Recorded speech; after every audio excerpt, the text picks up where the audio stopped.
ডিসেম্বরে সেই মেলার জন্য সরকারি দপ্তরে ছুটিয়ে কাজ করার জন্য আমি কিছু সাহায্য করেছিলাম। একবার কথা হয় যে মেলাতে আসার পুরো ওই সময় পার্লামেন্টে থাকতো, হয়নি।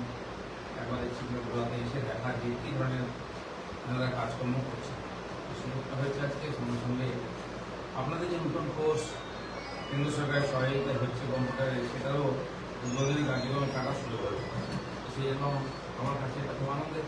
এত ভিতরে সেই ধরনের আধুনিক শিক্ষার ব্যবস্থা নিঃসন্দেহে এটা অনুকরণীয় ব্যাপার। সকালবেলা যখন এলাম, স্কুলে বাচ্চারা ছিল, কেজি 1 থেকে আরম্ভ করে নার্সারি থেকে আর ক্লাস 4 অব্দি বিভিন্ন ক্লাসের বাচ্চারা 3টি ভবনে 1, 2, 3 জায়গায় বসে ওরা প্রায় 300 সংখ্যা তারা ছাত্রছাত্রী স্কুলের ক্লাসের গ্রামের সমস্ত বাচ্চারা এখানে পড়াশোনার সুযোগ পাচ্ছে। সেই সুযোগটা আপনারাও পাচ্ছেন কেন্দ্র সরকারের সহযোগিতা এবং এই সংস্থা, কি নাম সংস্থা, মিতালি সংঘের আয়োজনে এই আধুনিক শিক্ষায় গ্রামের মধ্যে পাওয়াটা একটা ভাগ্যের ব্যাপার। আমার কাছেও সৌভাগ্যের যে এতে সহভাগী হতে পারলাম। কেন্দ্র সরকার নরেন্দ্র মোদী যে দূরদর্শিতা, তাতে গ্রাম দূর দূর অব্দি যাতে আমাদের ছেলেমেয়েরা আধুনিক শিক্ষা শিক্ষিত হতে পারে, শিক্ষার সব সুযোগ পেতে পারে, দূরে ইউনিভার্সিটিতে গিয়ে থেকে পড়াশোনা করে গরিব লোকের বাড়ির ছেলেমেয়েদের মতো সম্ভব। তো সেই আধুনিক শিক্ষার মাধ্যমে সে আগে এগিয়ে যেতে পারে, এবং শিক্ষাকে গ্রামে পৌঁছে দেওয়ার চেষ্টা কেন্দ্র সরকার তরফ থেকে হচ্ছে। আর এরকম ছোট ছোট প্রকল্পের মাধ্যমে আর স্থানীয় কোনো না কোনো সংগঠনের মাধ্যমে যারা ওখানে ট্রেনিংয়ের ব্যবস্থা করছেন, শিক্ষক থেকে ভবনের ব্যবস্থা, অন্যান্য সুবিধা, যাতে আমরা বাড়ি থেকে এসে কেউ সাইকেলে, কেউ হেঁটে বা সামান্য খরচে প্রশিক্ষণ নিতে পারি। কারণ আধুনিক যা কিছু শিক্ষা খুবই খরচা হবে।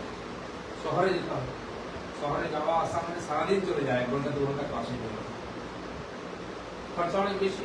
কেন্দ্র সরকার হয়তো পয়সা নেবে না, কোথাও স্টাইপেন্ড দেবে উল্টো, কিন্তু এই যাতায়াতের খরচা অনেক বেশি হবে। কেন্দ্র সরকারের চেষ্টা বাড়িতে বাড়িতে সার্টিফিকেট পৌঁছে দেওয়া, আধুনিক শিক্ষা শেখাই একটা ধীরে ধীরে কম্পিউটারের জীবনে অঙ্গ হয়ে যাচ্ছে। মোবাইল ফোন যেটা আমাদের কাছে আছে সেটাও একটা কম্পিউটার। তার থেকে একদম অনলাইনে ক্লাস থেকে আরম্ভ করে যা কিছু আপনার কোর্স, বই চিন্তা ভাবনা সব পাওয়া যাবে। আধুনিক সমস্ত তথ্য ভণ্ডারণ পেয়ে যাচ্ছে। খেলাধুলো আমরা দেখছি, বাড়িতে বসে বসে ক্রিকেট করবো, সব সুবিধা হয়। তো সেরকমই কম্পিউটার আমাদের কাছে একটা বড় মাধ্যম, যে কম্পিউটার কিনতে পারবেন না ট্যাবের মাধ্যমে, মানে মোবাইলের মাধ্যমে আধুনিক সব সুবিধা পেতে পারে ইন্টারনেটের মাধ্যমে। তো সেই জন্য কম্পিউটার শেখাটা খুব বাধ্যতামূলক। এখানে আশেপাশে কোনো দোকানে, কোনো সংস্থা যদি কেউ অ্যাকাউন্টেন্টের কাজ করে কিছু করতে চায়, সেটাও করতে পারে। কিন্তু আজকাল এই লাল খাতা নিয়ে ঘোরা, খাতা লেখা, বসে বসে ঘাড়গুলি, তার সুযোগ নেই। সব জায়গায় কম্পিউটারের মাধ্যমে কাজ হয়। লেখাপড়া মানে এখন কপা লেখার দরকারই নেই, সুইচ টিপলে হয়ে যাবে, অক্ষর পরিচয় হবে আর সুইচ টিপলে ফটোগ্রাফও দিতে হবে, এরকম অবস্থা। তো সেই জন্য সেই শিক্ষা যদি না হয় তাহলে আমরা পিছিয়ে পড়ব। আর প্রাথমিকভাবে এখান থেকে কম্পিউটার শিক্ষা আমরা নিয়ে নিই, আগামী দিনে আরও যত অন্য জায়গায় কোর্স করতে পারবো, খরচা করে স্টাইপেন্ড নিয়ে শহরে গিয়ে আবার শিক্ষা নিতে পারি, বা আজকে হায়ার সেকেন্ডারি পরীক্ষা পাস করার পরে বিভিন্ন কোর্সে আমরা করছি, প্রফেশনাল কোর্স। আজকে কেউ বিএ, বিএসসি, বিকম ওটা পড়ে না, কারণ পড়লে চাকরি পাওয়া যায় না। তাহলে আরও এমএ করতে হবে, পিএইচডি করতে হবে, লম্বা প্রসেস আছে, তারপর হয়তো মাস্টার চাকরি পাওয়া যায়। তো যে কোনো প্রফেশনাল কোর্স করতে গেলে কম্পিউটার চাই। সেজন্য প্রাথমিক যদি পার্ট আমরা নিয়ে যাই, ইঞ্জিনিয়ারিং কোর্সে গেলেও প্রথম থেকেই কম্পিউটারের সমস্ত লেখাপড়া শুরু করতে। চাকরির পুরো ধরনটাই পাল্টে গেছে। আইটিতে যারা চাকরি করছেন তারা আজকে অফিসেও যেতে হয় না, কারণ কোম্পানি দেখে আমাকে সবসময় অফিস দিতে হয়, 1000-2000 লোককে সেখানে বসাতে হয়, তাদের কয়েক কোটি টাকা মাসে খরচা। এক একটা এমপ্লয়ির পিছনে 10, 15, 20 হাজার টাকা অফিসের জন্য খরচা হবে। রাস্তার মাইনে দিতে হবে 40-50 হাজার টাকা, লাখ টাকা, 2 লাখ টাকা। তো সেখানে তারা বলে যে ওয়ার্ক ফ্রম হোম কাজ চলছে। এটা বিশেষ করে করোনার সময় শুরু হয়েছে, অফিস বন্ধ হয়ে যাতায়াত করা যাচ্ছে না, কিন্তু কাজ তো করতে হবে। তো নিজের ল্যাপটপে সারাদিন বাড়িতে বসে কাজ করছে। আপনার বাড়িতেই তার অফিস আছে, তার বাড়িতে ইন্টারনেট আছে, কারেন্ট আছে। আর একজনকে চাকরি করতে ঘন্টা 2 ঘন্টা যাওয়া, 1-2 ঘন্টা আসা, এই যে সময় নষ্ট হতো, এত কষ্ট, পেট্রোল জ্বালানো, পলিউশন, পরিবার থেকে দূরে রাখা, সকালে বেরিয়ে রাত্রে ফেরা। আমরা এখানকার লোক জানি, বহু মানুষ চাকরি করতে যায় কলকাতায়, সকাল 4টে 4:30 5টা ট্রেন করা, মহিলাদের বাড়িতে তারা রান্না করে আবার সন্ধ্যাবেলা ফেরা। কি জীবন কেটে দেবে তো।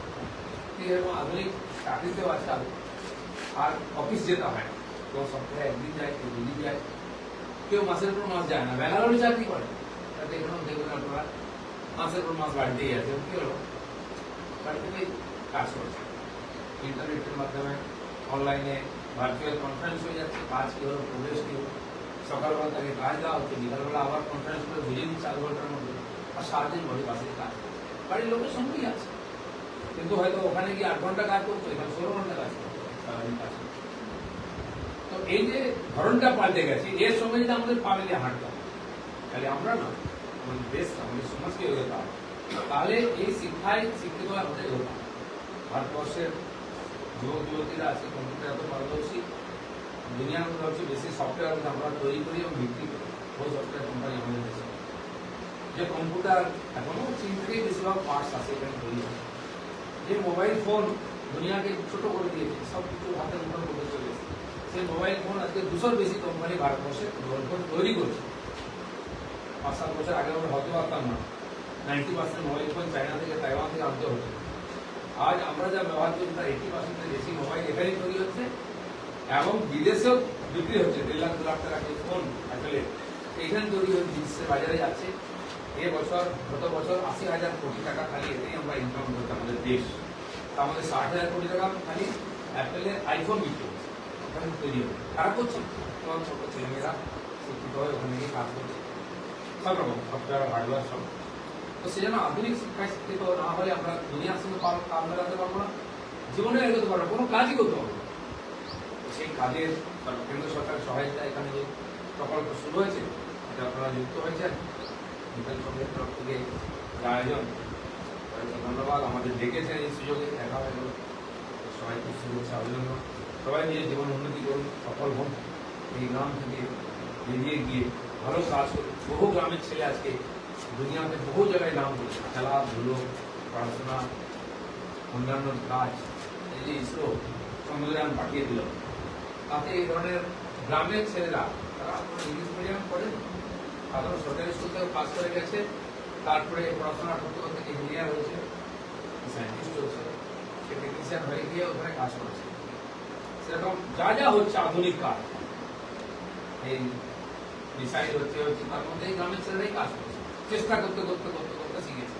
তার বড় কনফিডেন্স স্কুলে পড়েন, আগে ইংল্যান্ড আমেরিকায় তারা করছে, আর তারা যাচ্ছে এখান থেকে বড় ছেলেরা পড়াশোনা করতে যাচ্ছে। আজ গ্রামের ছেলেরা নিজের প্রতিভা দ্বারা দেশকে এগিয়ে নিয়ে যাচ্ছে। এরা দেশের জন্য যোগদান করতে হবে, জীবন উন্নতি করতে হবে, নিজের পরিবারকে, নিজের সমাজকে, গ্রামকে উন্নত করতে হবে, চেষ্টা করতে হবে। তার প্রাথমিক কাজ শুরু হয়েছে, সবাই সফল হন, এই আমার ভগবানের কাছে আশীর্বাদ। সবাই